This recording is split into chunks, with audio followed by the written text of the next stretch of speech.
Good morning. Hope you're doing well today. Pray God has blessed you greatly and will do so today as you go through this day that He has given us to rejoice and be happy in. And I want to let you know up front, if you hear a lot of beeping and banging going on while I'm talking, next to our church here, they're building a new gas station, diesel, big truck stop. So they're doing a lot of banging out there this morning. So if you hear that, that's what's going on. But I am so thankful today for those of you who watch and tune in, and I pray that these devotions will continue to be a blessing to you. I want to look at 1 Peter today, chapter 2, verse 9 and 10.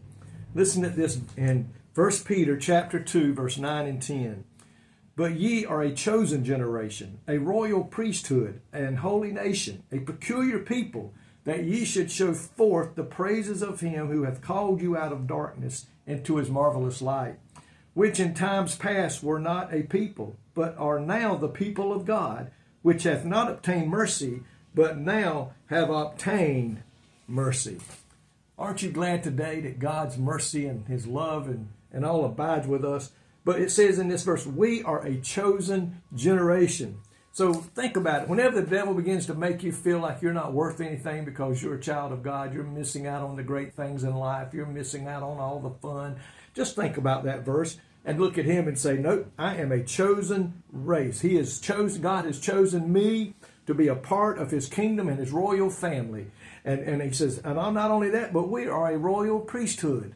As believers in Christ, as children of God, it says we are a royal priesthood. We are preaching and teaching and witnessing the word of God to the ones we come in contact with.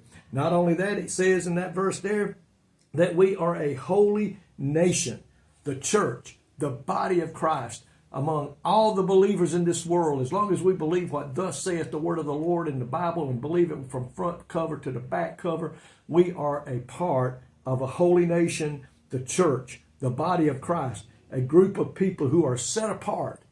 We're different. We're peculiar.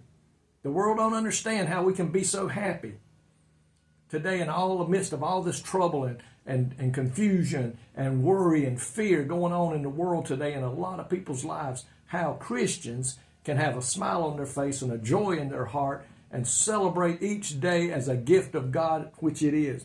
It says a people for God's own possession. We are the personal possessions of God. Think about that today.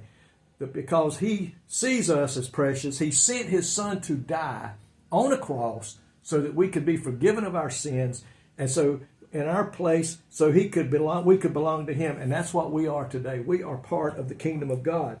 It says believers are set apart from the world in order to belong completely to God and to proclaim the gospel of salvation to his glory and praise. So today, let's remember that anytime the devil tries to tell you anything different, that God doesn't love you, that you really are not a part of his kingdom. My friend, if you have been saved, you have asked God to forgive you, and you have accepted salvation today, don't let him make you think that you're not part of that kingdom of God. Because we are today, folks. We are a part of the kingdom of God.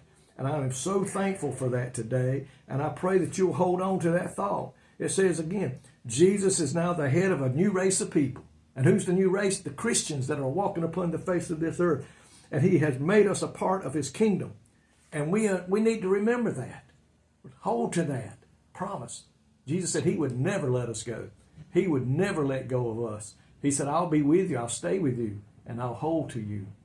And today, folks, we are a part of a special kingdom that belongs to the Lord Jesus Christ, God the Father, God the Son, and God the Holy Spirit. Praise the Lord today that I am a part of the family of God. Lord, thank you for letting us become a part of your family, making a way possible that we could be forgiven of our sins. Our names could be recorded in the Lamb's Book of Life. We have a mansion waiting for us in glory that you have prepared for those who love you. From now to the time we go home, help us to be a witness and a testimony of your love and your salvation plan. In Jesus' name I pray. Amen. Folks, may God richly bless you today is my prayer. We are a part of the family of God.